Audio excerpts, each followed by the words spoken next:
Hello, I'm Doug Llewellyn, and if you're a fan of the musical theater, stay right where you are, don't go away. I've got some statistics that are going to knock your socks off. By the way, welcome to the setting of one of the greatest musicals of all time. This is the set for Les Miserables here at the Flat Rock Playhouse, the State Theater of North Carolina. Les Mis, as it is often referred to, is the longest-running major musical in history. It opened in London in October of 1985, and right now is in the midst of its 28th continuous sellout year. It's a rather remarkable performance.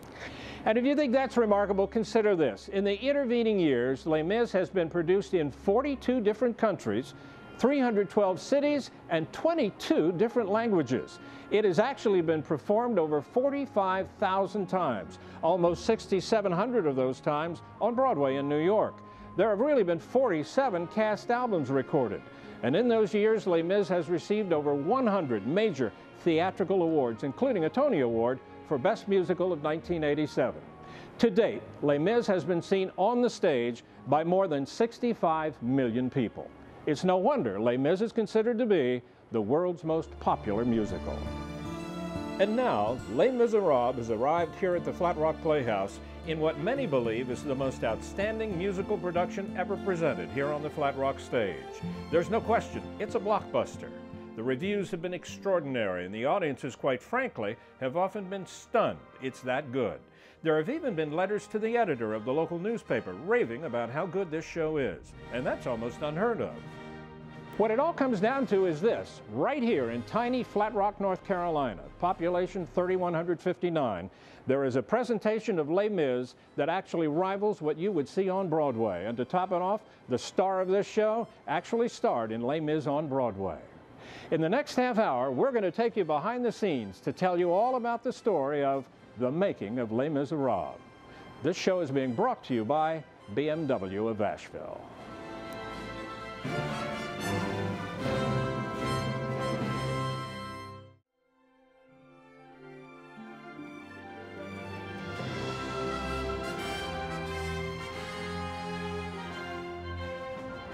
To mount this production of Les Miserables here at the Flat Rock Playhouse has been a monumental effort. Over 6 months in the planning stages, an exhaustive casting search that took place primarily in New York, and then weeks and weeks to build all of these sets and the costumes to tell this tale, which focuses primarily on an escaped convict named Jean Valjean, who spent years in prison for stealing a loaf of bread, and a French policeman named Javert, who is determined to track him down. To begin, let's take a look at just a few members of this extraordinary 34-member cast of outstanding performers. Now, to begin, obviously, the chief casting decision for the director, Vincent Marini, was that of the role of Jean Valjean, and in his mind, he simply had to have Rob Evan, a former University of Georgia football player who has a voice that is truly one of a kind. Rob Evan is an imposing presence on stage, both vocally, from an acting point of view, from an experience point of view. He's done this show, I would say, probably over 1,000 times through the different tours on Broadway.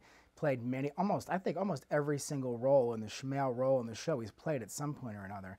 And now to have him as Valjean, he brings a gravitas and an athleticism and a sort of is a vocal gymnast in so many ways. And it's really, I think, going to be exciting for our audience to hear someone sing like Rob. I mean, the man has vocal cords of steel, and he can sing and sing and sing. And just when you think he has nothing left in the tank, he is able to resurrect something from that voice. It's true, this man bears no more guilt than you. Who am I? 2, 4, 6, oh,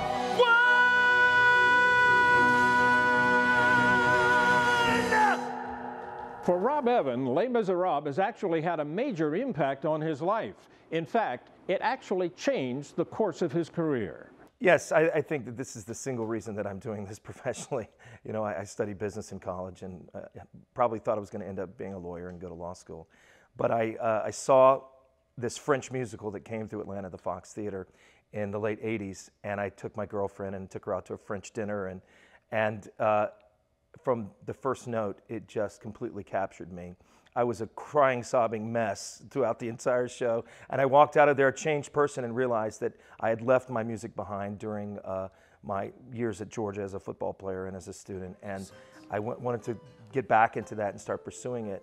It's amazing, and I keep coming back to Les Mis after doing it time and time again, because it's the one part, this part especially because it's so epic, it's something that I completely can get captured in again like the very first time I saw it, and when I'm playing it, all those real emotions come back in, and I don't think that you know, I could actually play a part over and over so many times if it wasn't as special as Jean Valjean and Les Miserables is. Bring him peace, bring him joy.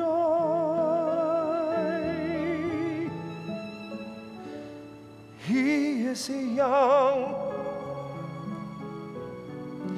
he is only a boy. You can take, you can give.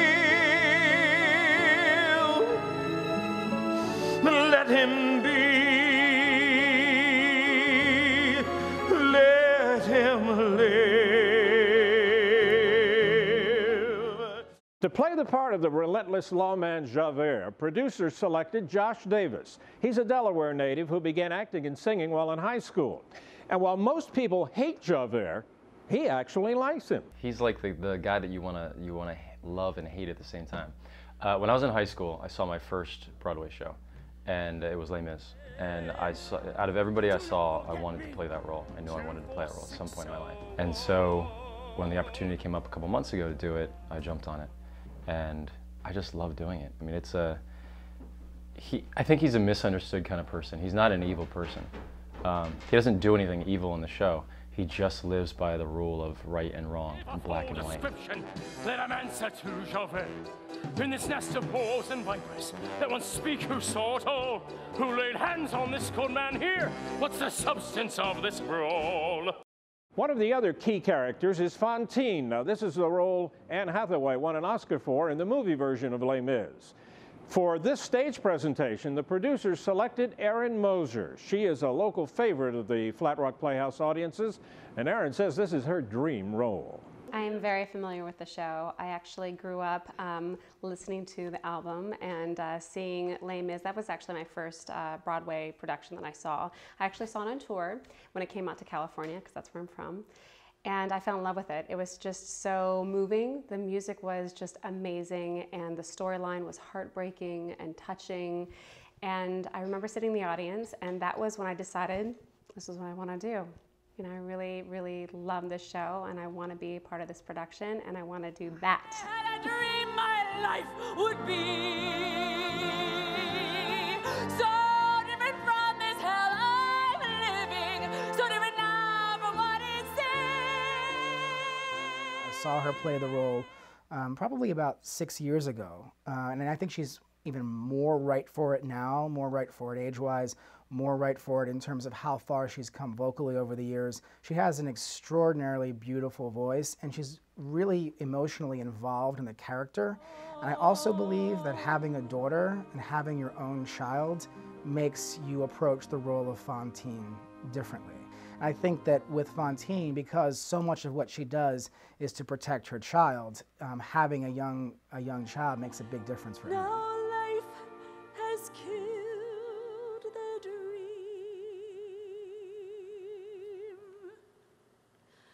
I dream. Throughout the entire process of preparing this special, there is one opinion that we have heard over and over and over again around here, and that is this show is not like the movie. I want them to know this is a very different experience, but I think a much more meaningful experience, because live theater as an art form is just special. It's something that you can't measure the energy in a room, and depending upon the audience, night by night, I'm gonna have a different experience. So it's just energy bouncing off of everybody. But I think Les Mis I think people are going to love it here. I really do. Coming up, you are going to meet 3 extraordinary children who are playing key pivotal roles in this production. They know they have been handed the opportunity of a lifetime, and they are making the most of it. So be prepared to be captivated when we continue in just 1 minute.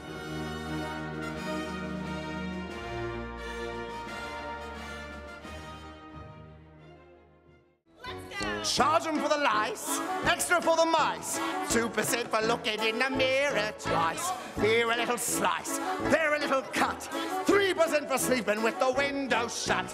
When it comes to fixing prices, there are lots of tricks he knows.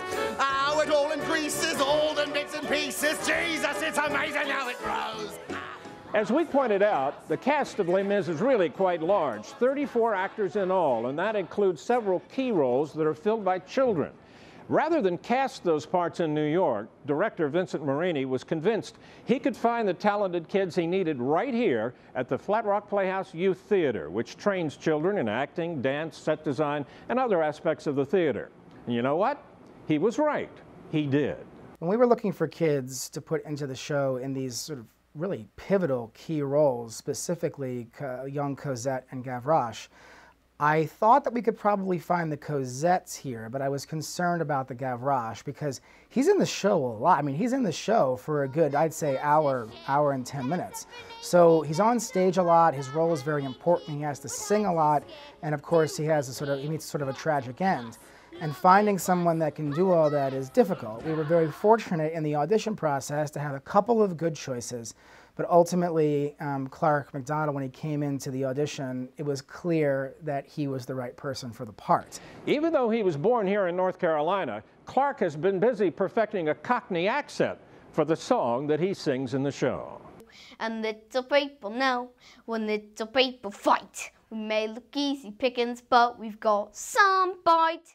He does that really well, you know. One other thing, Clark is well aware of how big an opportunity this is that he's been given.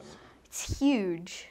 It's really, I really am grateful that I'm getting to do this because it's just so big and it's my dream to be an actor. Next, director Marini needed to cast the key role of young Cosette.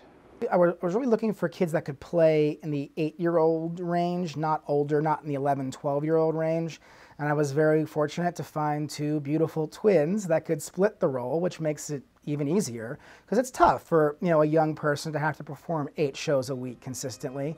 Just like Broadway, whenever you can find twins that can both perform the role well, it's a wonderful opportunity to cast them. The twins are 10-year-old Clancy and Samantha Penny, who have been preparing for this big break for a long time. Since I was 3. Since I was 3 years old. Come on. I came to the youth theater when I was 3 years old, and then I kept just growing up and getting to be in more advanced classes, and then going on to professional shows. Yes, like Chase Brock's The Nutcracker and Evita. Is this the fun part to play? Yes. It's really fun. Why? Why is it fun? Well, one, I just get to get up on stage and do what I love most, and I get to, well, one, I have a solo. That's big. What do you sing? Castle on a Cloud. There is a room that's full of toys. There are 100 boys and girls. Nobody shouts or talks too loud. Not in my castle on a cloud. They're all doing great. In fact, the first rehearsal, aside from the people that had done the show before, I have to say, the kids were the most prepared. They walked in, they knew every line, they knew every musical moment, they knew what they were supposed to do from the very first day. And I will tell you that they love being in the rehearsals. I think it's going to be a transformative experience for them. And I will also say that the cast has really embraced them, and I know that they take good care of them during the whole process. One of the more interesting things about musical productions here at the Flat Rock Playhouse is the fact that they always have a live orchestra, but the audience is not always aware of that because they can't see them. Technically, the orchestra is right above my head. Up there are 9 very versatile musicians who are so good they actually sound like a 30-piece orchestra. All new orchestrations have been created for this presentation of Les Mis, but as the musical director, Michael Sebastian, points out, the music is still not easy to play. Les Mis is one of the most challenging shows out there, in my opinion. It's opera. Everything is sung. Absolutely everything is sung. It's brilliantly written in that the music supports the lyric and the story, but in order to do that, there are constant tempo changes, constant meter changes, dynamics. Everything is very specific, and it's a lot of information to absorb, and then to internalize, and then to recreate. So it's hard. It's a unique challenge to conduct from a remote location. I, of course, have video monitors, I have audio monitors, I'm conducting with headphones on, I have control of how much I hear from the stage. I think the sound of this show, of this production, is going to be exceptional. I really do.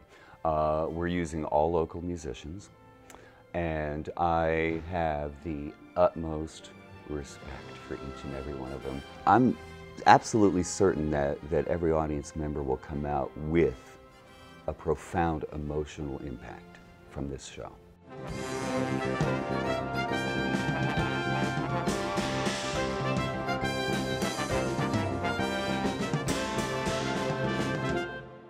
This special program, The Making of Les Mis, is being brought to you by the fine folks here at BMW of Asheville, who for many years have been loyal supporters of the Flat Rock Playhouse. And we would just like to thank General Manager Steve Gordon for his assistance in making this program possible. Steve? Well, thank you, Doug. We're pleased to be a part of this promotion and pleased to be associated with Flat Rock Playhouse. When you think of high performance, high quality, fun and affordability, certainly the shows that they do at Flat Rock Playhouse fit all of those characteristics, as do the products here at BMW of Asheville. That's why we always think it's a perfect marriage to be associated with Flat Rock Playhouse. Les Mis is probably the pinnacle of what they have done down there. It is great performance, and if you want to see great performance, certainly go see Les Mis. Again, we're pleased to be a part of supporting Flat Rock Playhouse and everything they do there.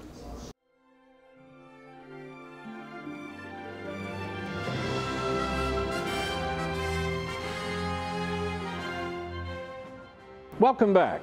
In addition to the actors and the musicians, the other key elements of this magnificent production of Les Miserables involve the sets, the costumes, and the lighting.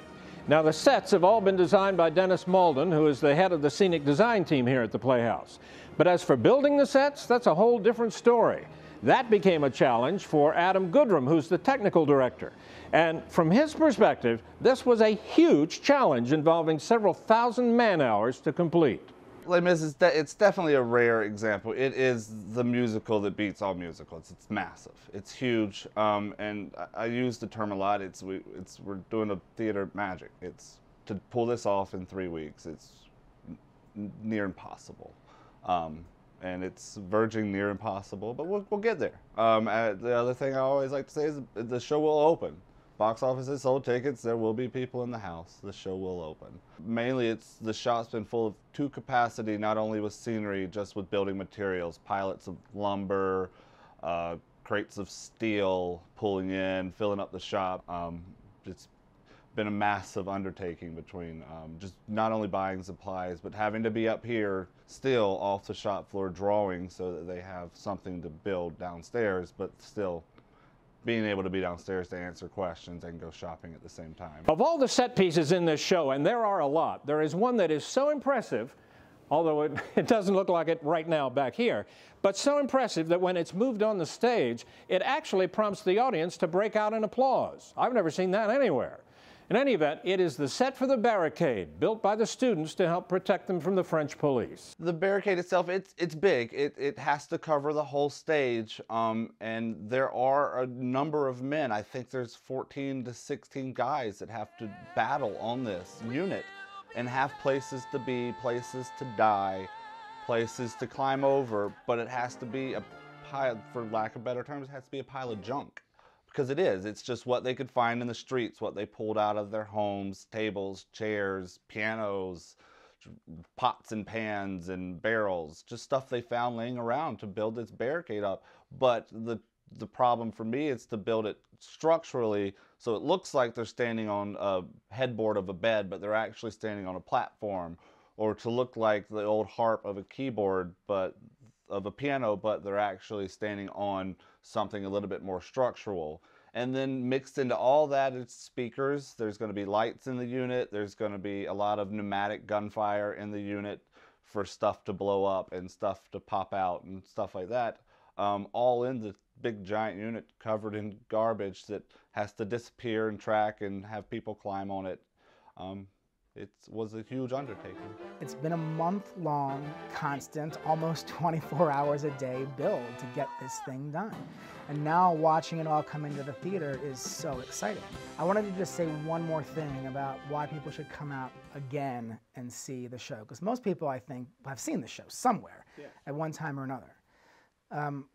I sit through a lot of rehearsals and a lot of auditions all the time. I was doing some math the other day, and I've definitely seen 25,000, 30,000 people audition for me over the past 5 or 6 years. The numbers are pretty huge. I've seen a ton. I've been in rehearsals for the past 15 years of my life, almost 12 months a year, usually 4 or 5 shows a year. This is probably the best singing cast that I've ever had work with me. Who cares about your lonely soul? We strive towards a larger goal. Our little lives don't count at all. Red, the blood of angry men. Black, the dark of ages past. Red, a world about to dawn. Black, the night that ends at last. When you're in rehearsals and the next person goes to sing, it's almost like, God, they're not going to be able to do better than the person before them, and somehow they find a way to do that. The cast has this wonderful sort of small little competitive nature about them, that they want to make sure that they're at the very top of their game every time they're singing. On my own, pretending he's beside me, all alone, I walk with him till morning. Without him, I feel his arms around me, and when I lose my way, I close my eyes, and he has found me. I think that no matter if you've seen Les Mis before, or if you've seen the film, or you've read the book, I'm telling you, this is the most extraordinary group of singers that I've ever worked with on one show. And I think that the people of Western North Carolina and of the upstate are really going to have an extraordinary experience coming out to Flat Rock Playhouse to see Les Miserables.